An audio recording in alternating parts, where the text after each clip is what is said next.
Hai, halo kesayangan, apa kabar kamu? Semoga kamu dalam kondisi sehat, bahagia, dan penuh cinta ya. Ketemu lagi dengan saya, Sada Baiti, dan saya ditemani oleh Cemplon Suklepon Ponpon. Kali ini kita mau ngobrolin tentang dia yang tidak menepati janji ke kamu.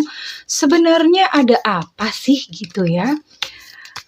Mungkin dari beberapa kamu menerima janji-janji manis, janji mau ini, mau itu, ternyata sampai sekarang dia tidak kunjung menepati janjinya dan kita mau sama-sama lihat ya. Ini sifatnya adalah general reading, artinya tidak mungkin resonate dengan semua dari kamu. So be wise ya sayangku.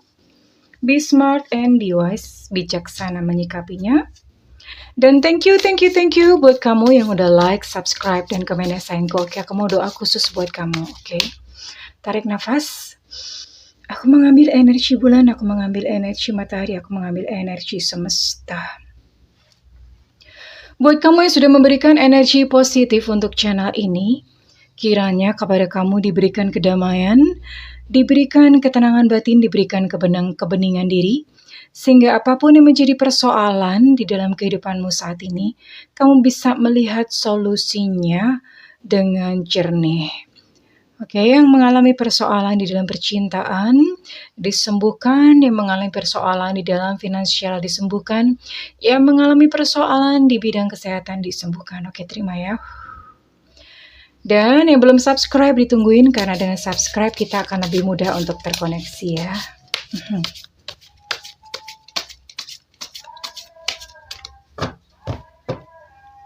Kenapa sih dia tidak menepati janji? Balance, ada yang tidak seimbang di sini.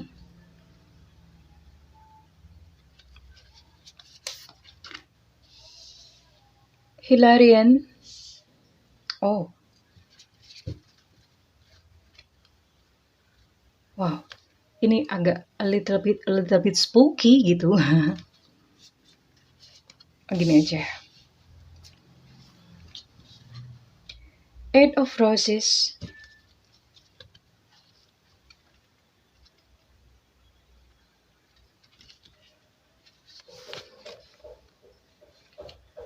Archangel Raphael dalam kondisi reverse.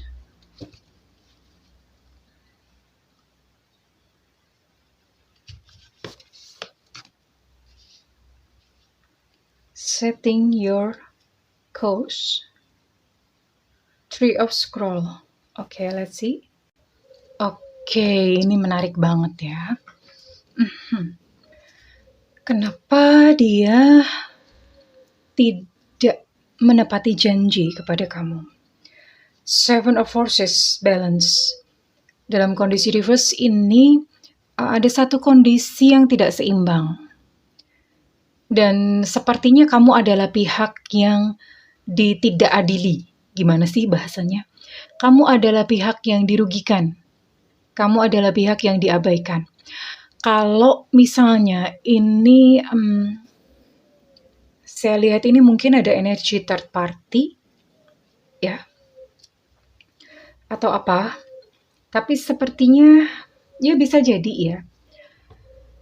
Kamu adalah pihak yang tidak diuntungkan. Nah, itu kayaknya paling pas, bingung banget nyari kata-katanya ya. Maksudnya gimana? Kalau misalnya kamu adalah pasangan sah dari dia, dari seseorang ini, maka kamu adalah pasangan yang tidak diuntungkan. Artinya dia tidak adil kepada kamu, ya. Tapi kalau misalnya kamu adalah third party, ya sama, ya. Dia lebih berat kepada pasangan sahnya. Jadi kamu adalah pihak yang mungkin kurang diperlakukan dengan adil oleh dia, ya. Tapi kalau misalnya ini bukan energi third party, well, kemungkinan besar third party. Tapi kalau misalnya seandainya bukan third party, dan kamu punya kompetitor yang lain, misalnya pekerjaannya atau keluarganya. Nah, hal-hal seperti itu gitu yang menjadi kompetitor kamu, dan kamu adalah menjadi pihak yang tidak diuntungkan dalam hal ini. Why? Kenapa? Weisenmo? Oke, Hilarion. Wah, ini a little bit spooky ya. Bisa dilihat ya. Kartunya so spooky, ada bayang-bayang, ada arwah-arwah di sini.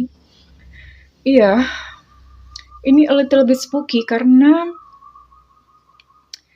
apa ya? Si dia ini, ya, dia yang kamu tuju ini, dia masih di bawah pengaruh gitu, di bawah pengaruh leluhur, ya. Leluhur ya, bukan setan ya. Leluhur. Di bawah pengaruh leluhur itu artinya begini, ini bukan masalah yang kayak arwah atau apa spooky, no, bukan seperti itu. Ini lebih kepada yang logis. Jadi leluhur itu kan menurunkan DNA-nya ke dalam diri pasangan kamu, ya, ke dalam diri dia. Nah, ini memori-memori leluhur itu biasanya terbawa ke DNA anak cucunya atau turunannya. Dan ini salah satunya ke DNA dia yang kamu tuju. Dan kejadiannya adalah ada satu kejadian atau kisah yang mirip gitu, yang sempat terjadi pada leluhur dan sekarang menurun and plek. Sebenarnya mungkin bisa dibaca kalau misalnya dia mungkin pernah cerita tentang leluhurnya yang ya apa gitu. Misalnya leluhurnya pernah punya kisah third party dan sebetulnya bisa kebaca gitu. Si leluhur ini dia milih siapa, apa yang dia lakukan, apa yang dia rasakan, dan ini kayak seolah-olah kayak mengulang ke keturunannya. Ya, kurang lebih seperti itu. So a little bit spooky, ya.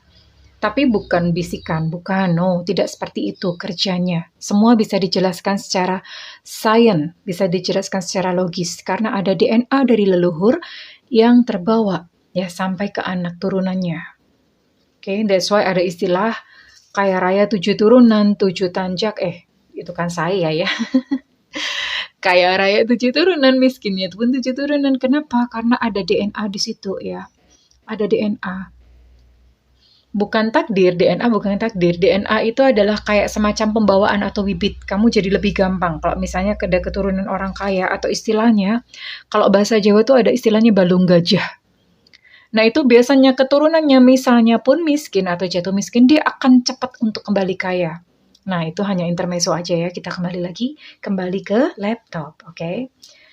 And di sini ada 8 of Roses. Sebuah komunitas atau kehidupan sosialnya itu mempengaruhi keputusannya untuk tidak menepati janji ke kamu. Either antara mungkin dia malu dengan komunitasnya, malu dengan keluarga, atau malu gitu terhadap lingkungan sosialnya.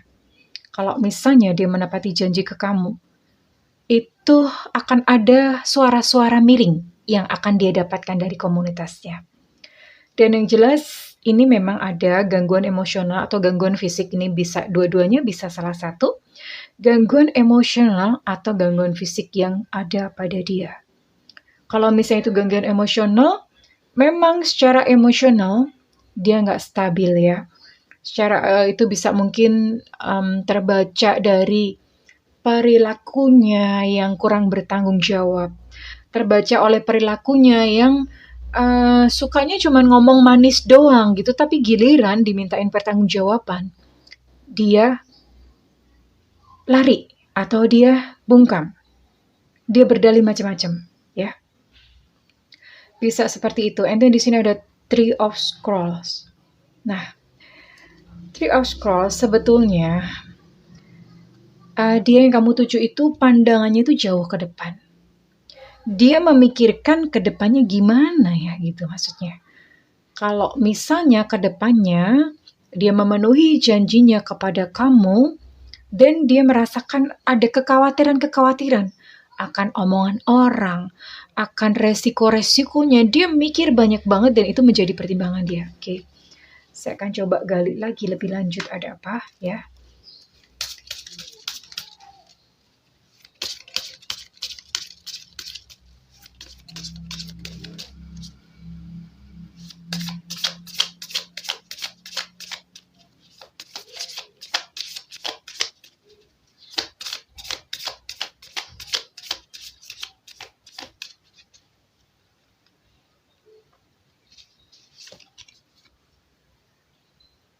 Mhm.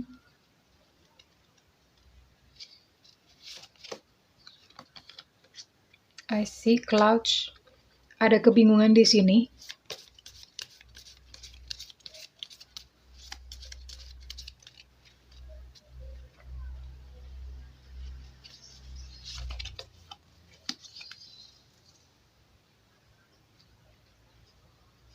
Oke. Kenapa dia tidak menepati janji ke kamu? Well, yang jelas dia sedang melakukan pertimbangan ya. Ini mungkin banyak referensi. Oh, ada rahasia di sini. Ada rahasia yang dia simpan, yang dia tidak katakan kepada kamu. Ada rahasia. Ada riset itu mencoba mencari tahu lebih dalam ya. Kalau misalnya dia menepati janji ke kamu, itu lagi relevan dengan ini tadi ya, dengan pertimbangan-pertimbangan seperti yang sudah terbaca sebelumnya. Ada banyak pertimbangan di sini. Tapi ada satu rahasia yang dia simpan. Oke. Saya akan coba cari rahasianya apa.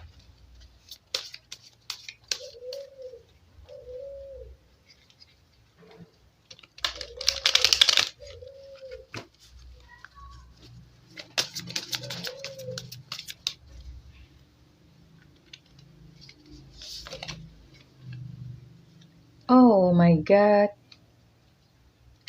Ya, seperti dugaan saya sebelumnya.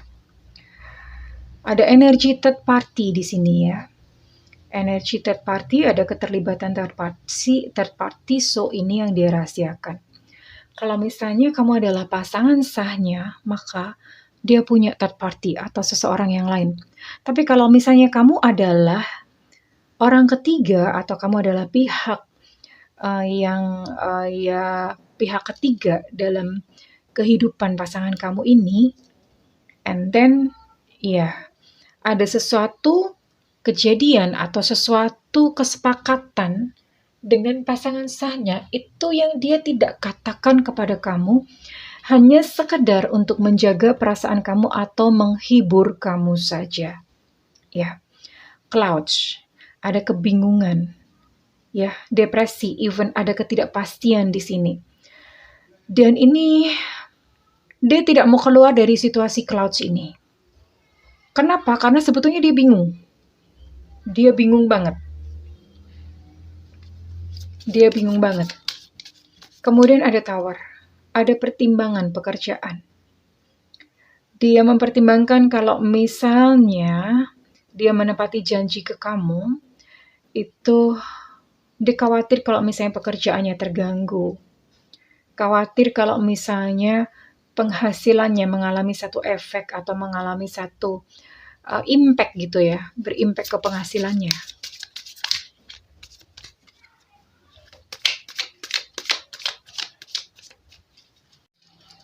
Oke.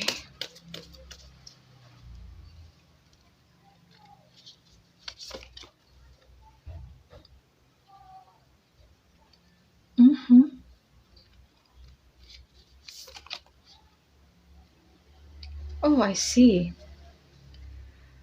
Namun anehnya di sini ya, sekalipun dia memiliki 2 orang gitu di dalam kehidupannya, tapi dia sayang sama kamu. Ya, di sini ada unconditional love.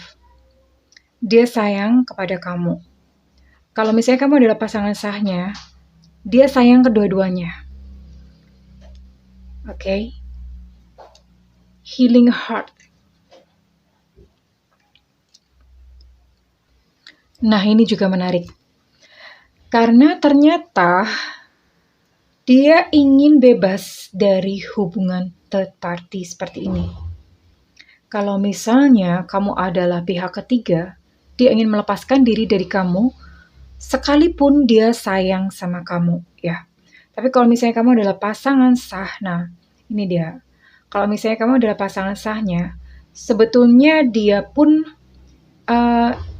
ini mana yang toksik ya? Maksudnya mana yang dirasakan oleh dia itu lebih merongrong.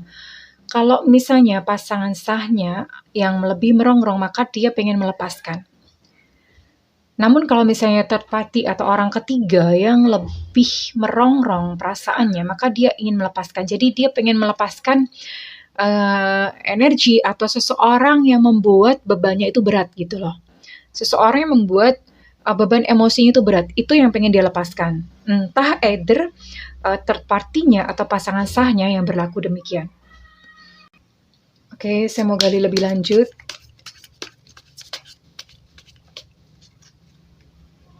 Tak menepati janjinya, ada apa sebenarnya?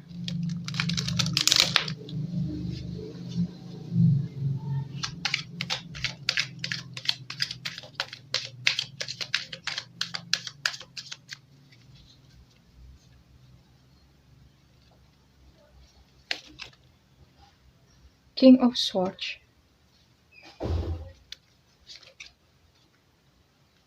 King of Pentacles.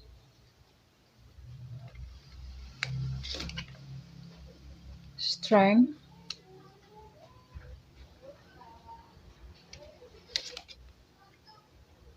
Seven of Swords.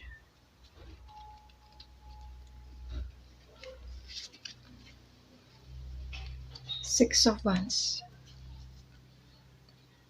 Oke, nanti di akhir video kita akan bertanya apakah dia akan menepati janjinya atau tidak. Oke. Ya. Oke, di sini kamu di-link dengan Libra, Aquarius, Gemini, lalu ada Virgo, Capricorn, lalu ada Taurus, ada Leo, Sagittarius, dan Aries ya. Ada 9 zodiak ini, kamu di-link dengan mereka. Dengan 9 zodiak ini, tapi kalau misalnya zodiak dia tidak termasuk di dalam sini, then it's okay too. Karena kadang-kadang ini semua hanyalah berupa energi. Sun, Moon, Rising, Venus. Oke? Ya. Anehnya ya. Dengan segala ketakutannya dan dengan segala peperangan emosi yang ada di dalam dirinya, dia masih berjuang loh untuk menepati janji ke kamu. Dia masih ingin lah, bukan berjuang ya. Kalau berjuang kayaknya gimana. Tapi dia masih ada keinginan di dalam hatinya untuk menepati janji. Karena dia mengerti prinsip bahwa janji itu adalah hutang. Dan ketika dia tidak menepati janji itu, dia merasa kayak dikejar-kejar. Ada perasaan bersalah di sini ya. Tapi memang situasi dan kondisi sedang tidak memungkinkan dan dia sebetulnya sedang menunggu satu kesempatan yang lebih baik untuk dia bisa one day atau suatu saat bisa menepati janji kepada kamu. Oke. Dan once again, Kings of Pentacles muncul di sini dalam kondisi reverse. Ini menjadi satu kekhawatiran utama buat dia sepertinya. Karena dia menyadari impact atau efek dari ketika dia menepati janji ke kamu itu, dia akan losing much money atau kehilangan mungkin finansialnya, kehilangan gitu beberapa jumlah uang gitu. Itu yang sebetulnya menjadi kayak semacam pertimbangan yang paling berat buat dia gitu ya. Tapi overall dia sedang mengumpulkan kekuatan diri. Ada the strength di sini. Ada Seven of Swords di sini. Ya. Ada Six of Wands, dia ini masih kayak berupaya gitu. Masih berupaya, masih mengumpulkan kekuatan, mengumpulkan keberanian untuk menepati janji ke kamu. So, dia sebetulnya bukan abai. Dia hanya sedang mencari cara, tapi nggak tahu gitu loh. Maksudnya itu apakah bisa berhasil atau enggak. Tapi dia sedang berusaha ya. Dia sedang berusaha, dia ada satu keinginan, ada satu itikat. Oke. Oke, dan saya akan tutup video ini dengan pertanyaan apakah pada akhirnya dia akan menepati janji ke kamu atau tidak ya. Silakan terkoneksi dengan video ini apakah dia akan menepati janjinya kepada kamu atau tidak. Apakah dia orang yang kamu tuju akan menepati janjinya kepada kamu atau tidak. Apakah dia orang yang kamu tuju akan menepati janjinya kepada kamu atau tidak? Oh, loncat sendiri. Just melipir lagi ya. Melipir lagi itu artinya dia akan kayak semacam beralasan yang lain lagi. Sorry. Dia akan mencari-cari alasan yang lain lagi. Dia melipir lagi. Dia akan menunda-nunda lagi. Ya memang apa ya? Bukan karena dia tidak beritikat untuk memenuhi janjinya, tapi memang situasi dan kondisi, dan akhirnya dia membuat banyak alasan. Akhirnya dia membuat janji-janji yang baru lagi gitu.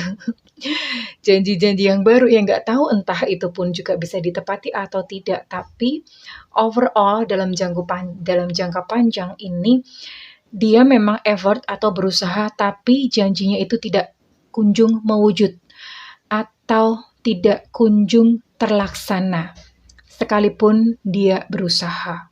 Ya, overall seperti itu sayangku, cintaku, negeriku, tanah airku, bajuku, sepatuku, lemariku. Semuanya punyaku, oke? So don't be disappointed, tidak perlu kecewa karena yang penting kamu mengerti tentang maksud hatinya kan, ya. Dan memang situasi dan kondisi yang tidak memungkinkan untuk dia menyelesaikan janjinya kepada kamu, dan ya, it's up to you apakah kamu akan memaafkannya atau tidak ya. Oke, well, kesayangan, kurang lebih seperti itu. Jika readingan ini resonate dengan kamu, saya minta feedbacknya di kolom komentar. Dan buat kamu yang ingin melakukan personal reading, silakan hubungi nomor yang tertera di kolom deskripsi, tentu saja berbayar. Dan buat kamu yang tidak memiliki budget, nyalakan loncengnya. Bunda tuh sering banget live. Dan saat live, kamu boleh nanyain apa aja di situ secara free. Sayangku, cintaku ya, oke? Well, aku mendoakan hal yang terbaik buat kamu, sayang-sayangku. Dan satu hal, bahwa yang pergi dalam kehidupanmu, apa ya, Oke, saya barusan upload ini kok ya, status wait. Oke, ini Bunda nulis ya, ini pakai bahasa Inggris dulu, nanti Bunda akan terjemahin, it's okay, ya. Jangan protes kalau bahasa Inggris, anggap aja kita lagi kursus, oke. What is meant to be yours, it will be. What is not meant to be yours, no matter how hard you try, will never be. Sesuatu yang ditentukan untuk menjadi milikmu itu akan tetap datang, seberapa keras itu kamu menolaknya ya. Dia akan tetap datang gitu loh. Namun sesuatu yang tidak ditentukan menjadi milikmu, seberapapun kau berusaha tidak akan pernah menjadi milikmu. Begitu pula dengan janji-janjinya ya. Kalau misalnya itu memang tidak dimaksudkan untuk terjadi oleh semesta, maka seberapapun dia berusaha itu tidak akan terlaksana. Namun, kalau misalnya itu dikehendaki oleh semesta, seberapapun kamu menolak atau dia menolak, itu akan tetap terjadi bagaimanapun juga. Well, oke kesayangan. I wish you a good luck. I love you. Bye-bye.